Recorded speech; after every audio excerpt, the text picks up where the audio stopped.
Hi everybody, this is Stefan Molyneux from Free Domain Radio. Tonight over 150 people are dead in Paris, France as Islamic terrorists, some armed with AK-47s, others acting as suicide bombers, attacked 7 different sites throughout the French capital. The worst carnage occurred at the Bataclan concert hall, with at least 112 murdered in cold blood. We can compare this to the Madrid bombings in 2004, where 191 were killed. In London in 2005, the death toll was 56. In Mumbai in 2008, 174 were murdered.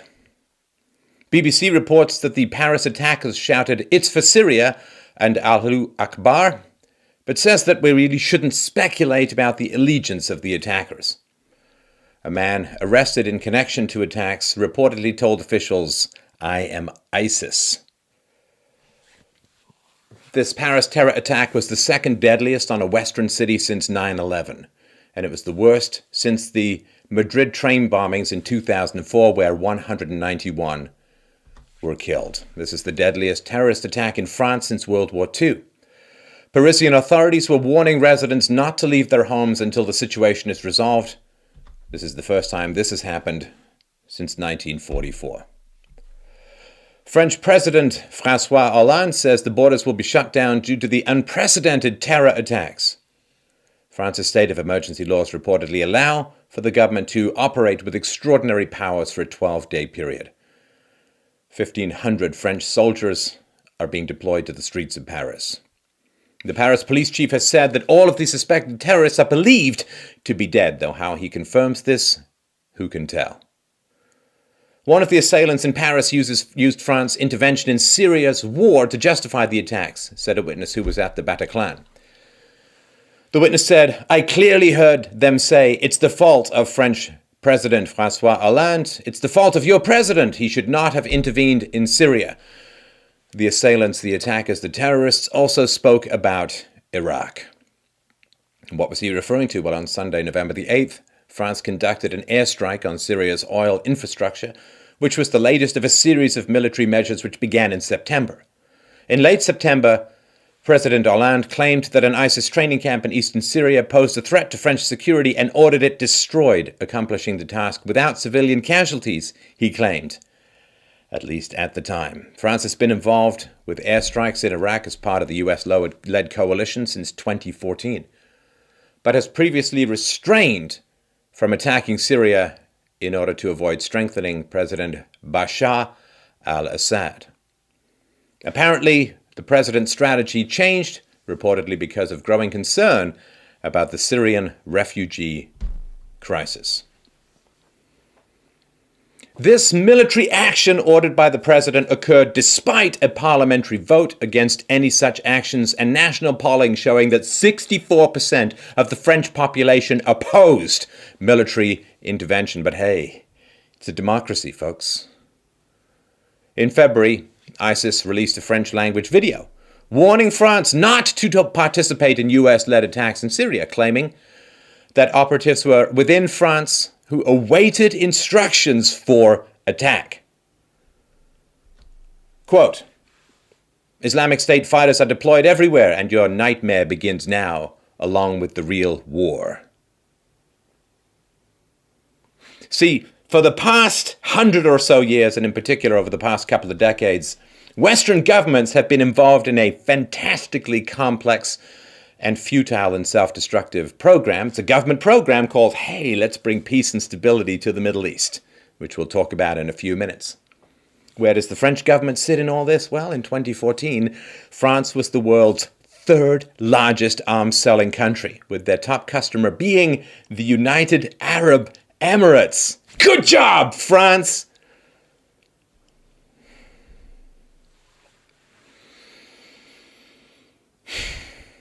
Europol, the law enforcement agency of the European Union, reported that France was the terror capital of Europe during 2013. Quote, "A total of 152 terrorist attacks occurred in 5 EU member states. The majority took place in France, which had 63, Spain had 33, the UK had 35. In 2013, 535 individuals were arrested for offenses related to terrorism. Very similar to the number in 2012, which was 537. So that's two better. Most of the arrests occurred in France, 225, Spain, 90, and the UK, 77. A continuous increase in the number of arrests for religiously inspired terrorism has been observed since 2011. Now, the Bataclan Theatre was a particularly horrendous scene. There was a rock concert going on. 10 horrific minutes when black-clothed gunmen wielding AK-47s came in and calmly fired and randomly fired at hundreds of screaming concertgoers. It's a pretty small venue, only about 2,000 people can fit in it.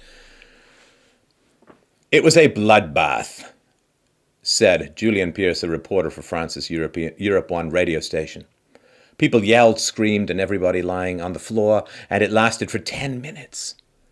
10 minutes, 10 horrific minutes, where everybody was on the floor covering their heads. We heard so many gunshots, and the terrorists were very calm, very determined, and they reloaded 3 or 4 times. They reloaded their weapons, and they didn't shout anything. They didn't say anything. He recounted seeing 20 to 25 bodies on the floor and others who were very badly injured, police sources later said. At least 100 people were killed at the attack on the concert venue. Another witness said, gunmen shouting Allahu Akbar, God is greatest, fired into the terrified crowd who had gathered to watch a concert. The man said he was lucky to be near the front of the stage as the gunmen, wearing black clothes and wielding their AK-47s, opened fire. He said people started to try to escape, to walk on people on the floor and try to find the exits. And I found an exit when the terrorists reloaded their guns in the meantime, and I climbed on the stage and we found an exit. He said he took a teenage girl who was bleeding heavily and carried her to a taxi, where he told the driver to take her to a hospital. As he was speaking to CNN, some of his friends were still hiding inside the theater. He said, quote, they're hiding in some kind of room in the dark, and they text me, and they're very afraid, of course, and they're waiting for the police to intervene, but it's been over 2 hours now, and this is terrible. We lay down on the floor not to get hurt. It was a huge panic. The terrorists shot at us for 10 to 15 minutes. It was a bloodbath. I don't understand what the problem is, you see. I don't understand what the problem is, people. You see, France has very strict gun control. So this must have been imaginary automatic weapons. Very strict gun control. Paris is a gun-free zone. I guess the terrorists learned that, so they didn't have to hurry. Later in the night, police stormed the venue. 3 suspected assailants were shot dead during the assault. Now, I've been to France. I've been to Paris. Had long conversations with people in Paris. So who has blood on their hands? Okay, the terrorists, absolutely, sure. They have blood on their hands. But who else? Who else has blood on their hands? When I was in Paris and when I was talking to French people, I talked about the value of the West and the incompatibility of certain cultures with Western values. Oh, I was such a racist. I was a xenophobe. I was a Nazi. I was an Islamophobe. I was terrible, terrible guy. Intolerant, horrible. And everybody who shouts down everyone who talks even a little bit about incompatible cultures, to put it as nicely as humanly possible out of respect for the dead, everybody who shouts down everyone who raises 1 or 2 or 3 teeny tiny little red flags about incompatible cultures, if you shout down those people and you won't listen to reason and evidence and facts and genetics and culture and religiosity and history and combat, if you will not listen to history and reason, and you shout down people who have legitimate questions and concerns about the compatibility of various cultures, if you shout those people down, you look in the goddamn mirror. Because you, too, have blood on your hands. They attack because of your permission and your inability or unwillingness to have reasonable discussions about civilized behavior. See, we have really one job in this world. You know, After we shower, shave, and shit, and after we get something to eat, and after we take care of our kids, and after we pay our taxes, we really kind of have one job in this world. And that job is not to necessarily go and see a rock concert. We have one job in this world. If we are civilized human beings, if we are strong and reasonable human beings who care about the struggle towards virtue in an increasingly darkening world, we have one goddamn job in this world, and that job is to fight evil. That job is to fight evil. And evil is not fought fundamentally through any kind of weaponry. Evil is fought with one thing and one thing only, and that is the courage to tell the truth. And I don't care if the truth is triggering to you, or if it makes you upset, or if it makes you bothered, or if it makes you feel queasy, or it makes you want to run for a hug in a safe room. I don't care. The courage to see and tell the truth about culture, about religiosity, about compatibility, about Western values, and groups that do not share those Western values, do not share things like a respect for science, reason, and evidence in philosophy, a respect for the rights of women, a respect for innocent until proven guilty, a respect for negotiation over aggression. You have one job in this world, and that is not to surrender to the cowardly delusions that have you avoid the necessary courage that you need to fight evil.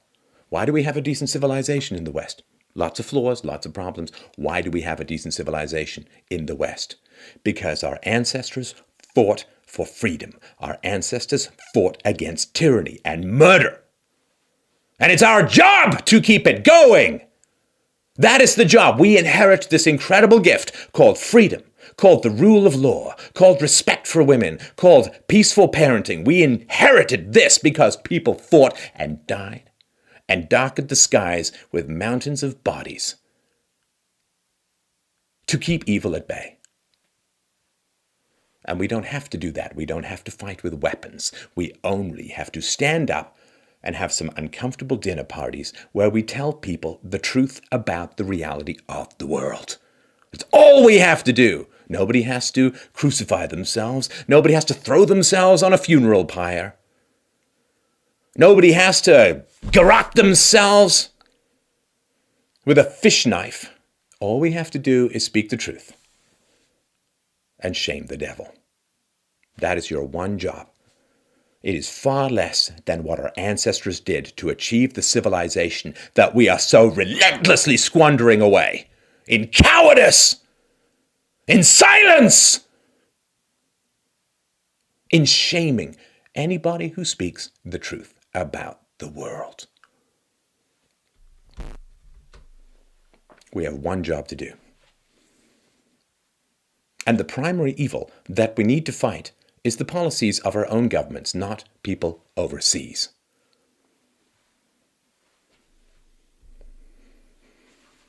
The very morning of these attacks, President Obama was talking about ISIS. I don't think they're gaining strength, he said. What is true is that from the start our goal has been first to contain, and we have contained them. They've not gained ground in Iraq and in Syria. They'll come in, they'll leave. But you don't see the systemic march by ISIL across the terrain. Great job! You sound like you got a great handle on it. And please, for God's sakes, can we start? What is that old saying? The beginning of wisdom is to call things by their proper names. Yes, the beginning of wisdom is to call things by their proper names. They're not terror attacks. Terror is a word. It is not a word that is stampeding through Paris, lighting up everything in its path. They're not terror attacks. I will help you with the word. They are Muslim attacks. Yes, they are. They're not terror attacks. They're not just terrorists. And they're not exactly native people. French president, what's the first thing he did when there was a terrorist attack? A Muslim attack? He closed the borders. Why? When there's a shooting in America, they don't close the borders because that's a domestic situation. Why are you closing the borders? Aren't you getting all these wonderful refugees? See, Europe is precious. It's precious. It's precious. We need to fix it. There's a lot in the Western culture and the Western civilization that we need to fix, and I have spent 30 years talking to people about this. A lot we need to fix, but there's so much that's right and is fixable. But Europe is precious, and we have to guard it with courage. The courage to be disapproved of, the courage to be looked at askance, the courage for people to say, I think that what you're saying is racist. I think that you're a xenophobe. I think that you're a Nazi. I think that you're... Who cares? We speak the truth, we shame the devil. And I'll tell you this.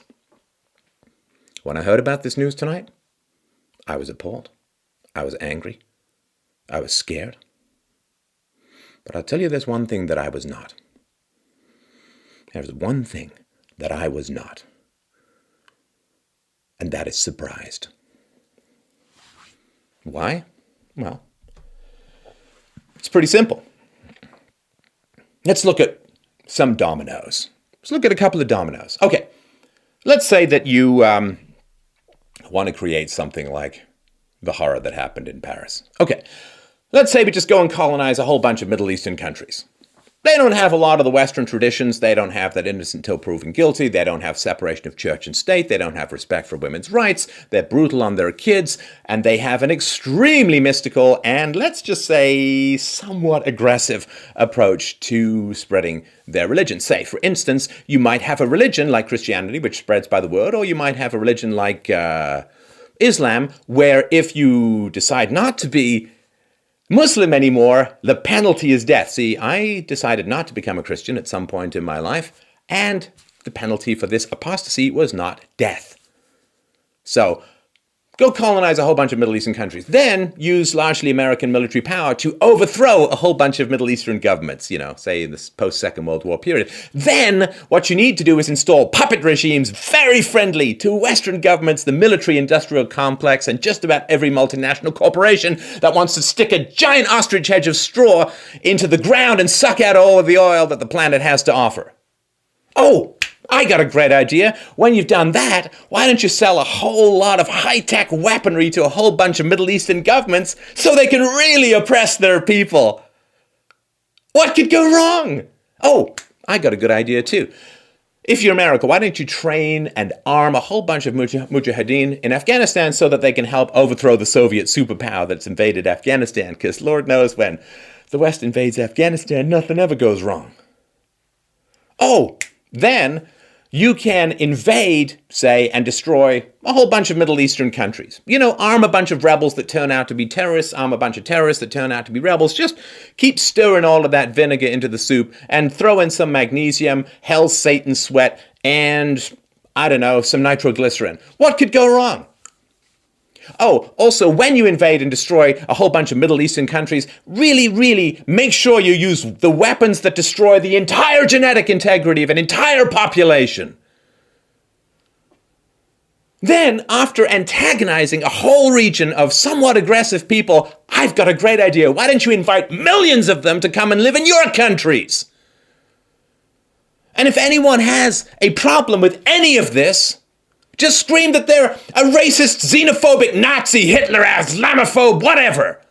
Anyone who questions the wisdom of this, just shout them down. Oh, and finally, after you've done all this, I got a great idea. Why don't you make sure that everyone in your country is disarmed? Sound like a plan? Sound like a good thing to do? Great job, governments. We really, really need to revisit what we are doing in the West. Our governments are out of control. Our debt is out of control. Our children are not educated. We have no cultural unity. Families are falling apart. Single mothers are popping out criminals like champagne at a socialist party. We've got to do something. We are on the wrong path, people. Do you not see that? Do you not understand that? I know Fallout 4 is coming, but look away from the cats playing piano and stare into the dark heart of your dying civilization, because it needs your help. The center cannot hold. As the poem says, things fall apart. Everything decays. Entropy is foundational to everything, particularly virtue. That which we inherited, we are destroying. And I have spoken for 30 years about our need to fundamentally re-examine our societies. You can go to freedomainradio.com if you want to find out more about this. I got a whole bunch of free books. It's not the time for that.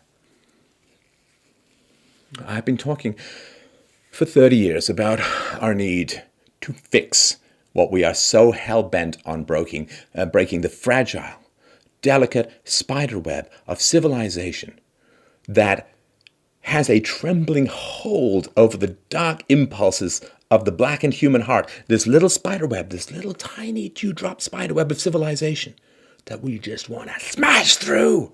For some pathological reason, we have taken the glories given to us by our ancestors who fought for the right for us to have a political voice, who fought for the right to women have political voice, who fought for the right for equality, who fought for the separation of church and state, who fought to end war. The Western European powers that ended slavery in the 19th century and extended the vote and did all of these incredible things so that we could do what? Pick our fucking noses and wipe it on the Mona Lisa of liberties we were bequeathed. We really need to rethink what we're doing and how many more bodies need to be laid out on sheets on the streets until we focus on what we need to do, the one job we have, to protect and extend freedom, liberty, voluntarism, virtue, and property, and bequeath that to our children as it was bequeathed to us. I have been talking about this for years. And I've had some success. I have the biggest and most popular philosophy show in the world. You can check it out if you want. You should. You must, dare I say. I've been talking about superstition and its incompatibility with Western values. I have been talking about incompatible cultures. I have been talking about the need to defend freedom. I have talked about the need not to view everyone around the world as perfectly equal, like we're all just robots manufactured by some indifferent deity who just stuffs all the same things inside of everyone. Culture matters, religion matters, history matters, philosophy matters. I have been doing that for 30 years. And I have taken every sling and arrow and attack that you can imagine. And I'm tired of doing it without you.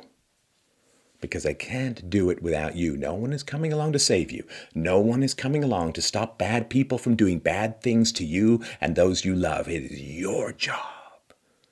It is your job to protect your life, what you love, and those you love.